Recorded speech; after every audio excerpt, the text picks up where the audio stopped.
Good morning. Good morning. Today is August 30th. Looking at the overall economical calendar, you guys can see that we have ADP employment coming out at 8:15. This information can overall probably affect the market. At 8:30, we have GDP that can overall affect the market as well. So make sure you guys pay attention to what's going on today. We even have pending home sales at 10 o'clock. Jumping into the watch list, top three stocks I'm watching today. We're going to be watching the video. The video seems to have a chip deal going on and it's causing the stock to rise in value.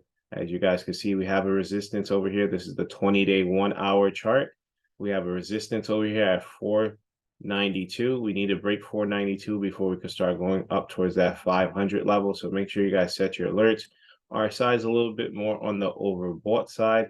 If we do start to come down, watch for the break of the 180-day 4-hour EMA. You guys can see we're starting to hold above it for the bullish trend. If we start to break it around 481, we could start going into a bearish trend. So watch for 481 break, and then we can start going down towards 462 on the video. Very, very clean levels on the video over here. Next stock we're going to talk about is Tesla. Tesla had an overall nice uptrend yesterday. You guys can see Tesla went from like basically 237 all the way up towards 258. Monster move on Tesla. Tesla is overbought on the 20-day, but definitely want to keep a non-biased outlook on the overall market.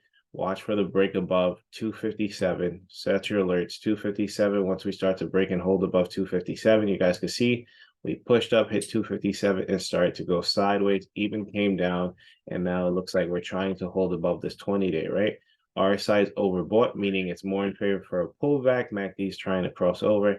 If we do end up fading today, right? We had a massive rally yesterday. It's only right for the stock to want to take a break.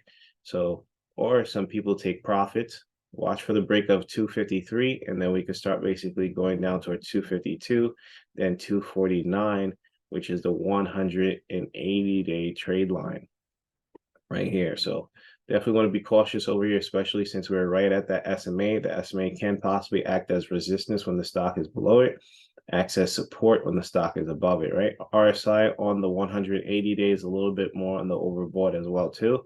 If we do break that 249 today, we could start basically going down towards 243 to the downside. So keep these levels in mind. Make sure you guys set your alerts for either or outcome.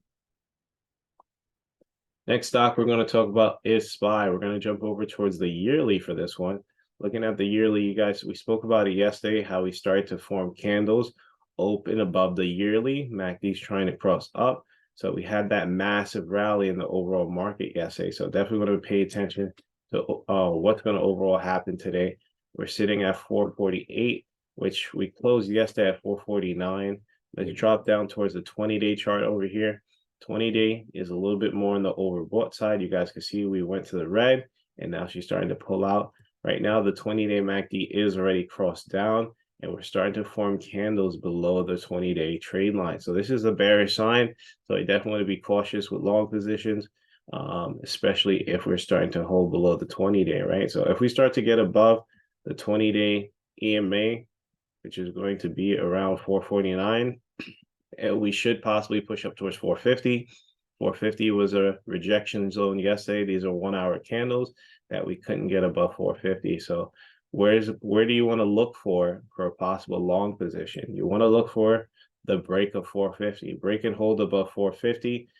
You could possibly get long and SPY and hold it until these previous highs over here around like 451. It was a previous high. Once we start to break above 451, actually 450 was more of a major resistance level, right? If we look to the left over here, you can see 450 was a rejection zone, was it yesterday? Now you guys could look over here, right? 450, rejection zone, rejection zone. So a lot of times in early August, you guys can see that we are basically rejecting that 450 zone. So don't be shocked if we actually reject it today. So you want to see a break and hold above 450 before we could start going to 451, maybe even 453 up here. But to the downside, we do have support levels to the downside. Let's jump over towards the 180-day. You guys can see the RSI is a little bit more on the overbought side. 450 was a rejection zone, but to the downside, we actually got a little bit ahead of a little bit ahead of ourselves yesterday, where we're holding above the 180-day SMA at 447, and we have the 180-day EMA at 447.34. So we need to break below these levels before we can start basically pulling back down towards 442. So make sure you set your alerts. It's a nice little gap to the downside. A lot of times when you see major rallies to the upside, whenever that gap is broken to the downside, you see a major pullback to the downside. So definitely want to watch for that 446, 447 break to the downside. If we get it today, we could basically give back yesterday's move. Just as quick as we went up, we could basically give back the whole move because there's no major support and resistance levels between that 446 and that 441 level. So keep that in mind. Make sure you guys practice patience. Let's jump over towards the 15-minute today. 15-minute, this is 7 o'clock. I'm recording this kind of early, so this is going to change towards the bell. But 15-minute is basically flat on the RSI, and it looks like we could go either or way, right? Right now, the MACD is crossed up. So maybe we get a pop before the bell, or maybe we get a drop. Definitely got to check this around like 9 o'clock to get a more accurate reading on what may happen during before the bell. So that's going to be it. Make sure you guys leave a like on the video, and I'll see you guys in the next one. Peace.